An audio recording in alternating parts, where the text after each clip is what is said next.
Bonjour les amis, j'espère que vous allez bien. Donc c'est Wilfried Assis, c'est votre mentor. Écoutez, je veux parler aujourd'hui à toutes ces personnes qui sont nées après les années 80. Donc on les appelle généralement les générations X. Et je veux vous parler de patience. Il nous est donné de voir que de moins en moins, aujourd'hui, on a des personnes qui sont patientes, donc qui attendent leur jour. Et quand je dis qu'ils attendent leur jour, le jour du mariage, le jour de la promotion, le jour de la réalisation des projets, et ainsi de suite. Vous savez, il y a des choses qui vont prendre normalement assez de temps avant de venir à vous parce que vous avez besoin d'être préparé. Vous avez besoin d'être suffisamment mature avant de pouvoir, surtout au moment où ces choses-là vont arriver, de les apprécier. Voilà. Je vais vous raconter mon histoire. Vous savez, moi j'ai été en Afrique du Sud à la base pour seulement 7 mois et après, euh, l'Afrique de l'Ouest voulait que je revienne et puis l'Afrique du Sud voulait que je reste. Et vous savez, naturellement, étant dans un business, surtout quand on est en multinational, j'ai pour habitude de prendre ce qu'on appelle les best practices, donc les choses qui se font bien en Afrique du Sud, partagées avec l'Afrique de l'Ouest partagées avec l'Afrique du Sud, avec ceux qui sont en Afrique de l'Est, et ainsi de suite. Donc je fais beaucoup ça. Et il y a un jour où moi j'étais en train de présenter un outil qu'on utilisait en Afrique de l'Ouest qui était très bien à mon comité de direction en Afrique du Sud.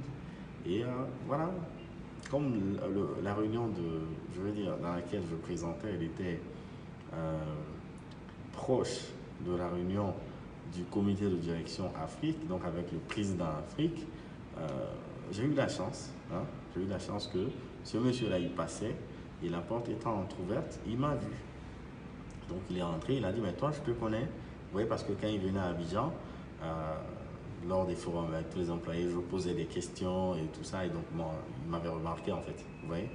Et donc, je finis ma présentation à mon comité de direction, et quand je sors, donc je vois le monsieur qui est à sa pause de comité de direction, il me demande, mais Wilfried, ah donc dis-moi ce que tu fais. Donc je lui explique, et il me demande, bon, c'est quoi ton next step? Je dis, bon, le next step, c'est que l'Afrique de l'Ouest veut que je revienne pour être un chef de produit des dentifrices. Il dit, mais non, mais écoute, tu sais, si tu étais mon fils, j'allais te demander de démissionner. Je dis, non, mais toi, tu dirais pas ça. Il dit, mais oui, c'est pas normal parce que je vois le travail que toi tu fais. J'étais surpris de savoir que ce monsieur-là m'observait. Et vous savez, il m'a fait rentrer dans la salle et il m'a montré euh, un rapport qui venait de Dubaï de tous les management trainees de l'Afrique et devant mon nom c'était écrit Very Good. Donc il s'est offusqué, il a dit mais c'est pas normal que avec le travail que tu fais, les bonnes notes qu'on te donne et tout ça, on veut que tu retournes carrément un peu à la même position que tu avais.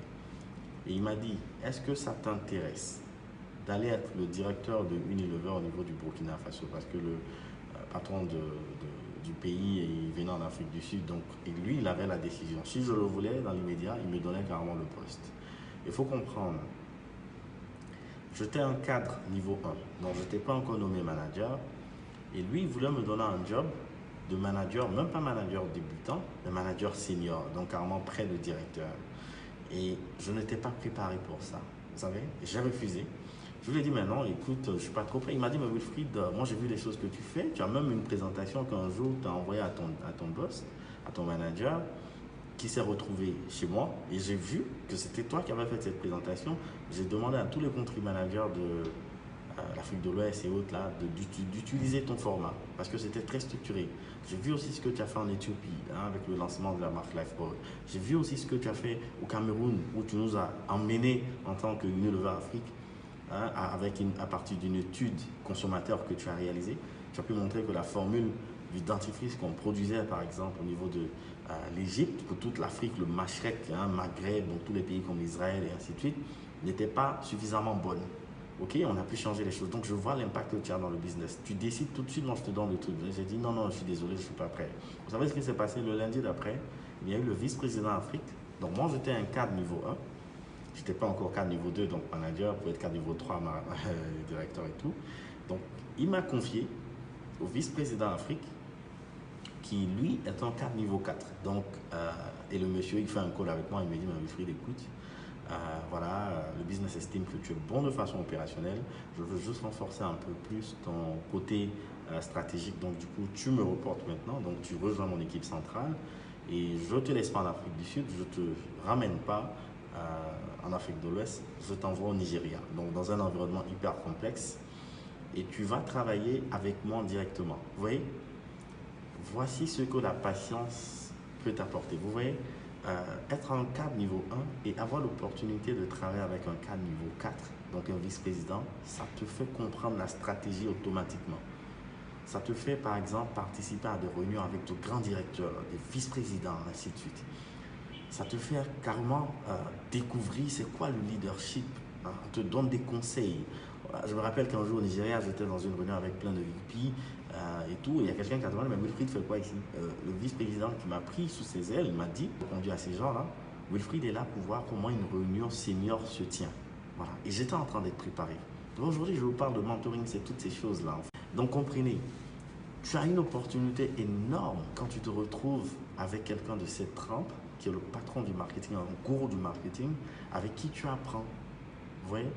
Mais si j'étais allé être comme lui, son patron, qui était le président Afrique, me l'avait proposé, si j'étais allé être le patron du Unilever au Burkina Faso, bon, ça allait être un bon titre, ça allait être un grand jump et tout ça et tout. Bon, rien ne me dit que j'allais réussir le job parce que je n'étais pas préparé sincèrement. Et de deux, peut-être que ça allait être la fin de ma carrière là-bas. Donc, ayant été par exemple avec ce vice-président, moi j'ai pu faire des choses qui ont été montrées à toute l'Afrique. Bon, voilà, j'ai l'idée par exemple une campagne de lavage des mains en Afrique qui a permis à l'Afrique pour la première fois de gagner le prix, la médaille d'argent, juste après le Pakistan. Et vous n'imaginez pas le mail qui est parti dans toute l'Afrique venant de ce vice-président pour dire Wilfried a pris le challenge, le taureau par les cordes, il a fait ça, etc. Tous les directeurs, toute l'Afrique avec mon nom. Si j'étais allé au Burkina, est-ce que j'allais avoir ça? Et après, la carrière, voilà, était accélérée, vous comprenez? Donc, je raconte toute cette histoire. C'est vrai, la vidéo est un peu longue. Moi, je vais vous parler de patience. Souvent, là, apprenez à attendre que votre tour arrive. Préparez-vous, prenez le temps de vous former, les amis. On ne court pas comme ça pour dire on veut la richesse dans l'immédiat. Et je le dis aussi même dans mes sessions de mentoring.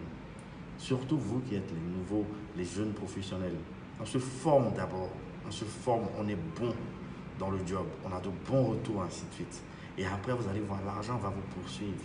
Vous serez là, les gens vont venir vous dénicher, vous chercher, pour vous dire, mais écoute, voilà, j'ai telle problématique, je pense que toi, tu peux m'aider, ton profil m'intéresse, ainsi de suite. Il y a un temps pour tout. Au début, on apprend, après, on fait le job, après, on a de bons retours, et puis, tout le monde nous recherche. Voilà, c'est une très longue vidéo que je fais, mais vraiment, je veux parler de patience. Je veux vous inviter à de la patience. Aujourd'hui, hein, comme le disait quelqu'un, les jeunes, pour ceux qui sont en Côte d'Ivoire, le lundi, ils veulent être entrepreneurs.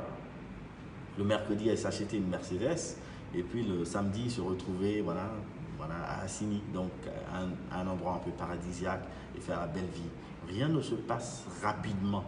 Vous savez, tous les succès, hein, toutes les bonnes choses, quand elles ne sont pas, je vais dire, préparées, quand vous aussi, même mentalement, vous n'êtes pas construit, vous n'êtes pas préparé pour les accepter, les accueillir, vous ne savez pas les apprécier, vous ne savez pas jouir de ça. Bon, je ne peux pas forcément vous accuser ou bien accuser voilà, mes confrères parce que moi-même je suis de la génération X. Aujourd'hui, avec tout ce qui est réseaux sociaux, avec tout ce qui est avènement de l'Internet, hein, la nouvelle technologie, on essaie d'aller rapidement dans les choses. Imaginez-vous un peu combien de temps ça faisait il y a 15 ans de cela pour ouvrir une page Internet dans un cybercafé en plus. Comment ça ramène. Aujourd'hui, c'est plus ça. Très rapidement, on veut avancer. Donc, nous sommes en train de conditionner nos esprits, en fait, à ne plus attendre, à aller rapidement. Mais il y a des revers hein, pour cette chose. Il faut attendre. Ton temps va venir. Ton tour va venir. Surtout, prépare-toi. Hein, sois un bosseur, sois une bosseuse. Assure-toi d'acquérir des compétences et après, tu verras, hein, comme je l'ai dit, tu ne vas même pas courir après l'argent. C'est l'argent qui va te poursuivre. OK? Donc, j'espère que cette vidéo pourra vous ouvrir les yeux et vous permettre de changer de paradigme. Portez-vous bien et surtout, apprenons à attendre. C'est important.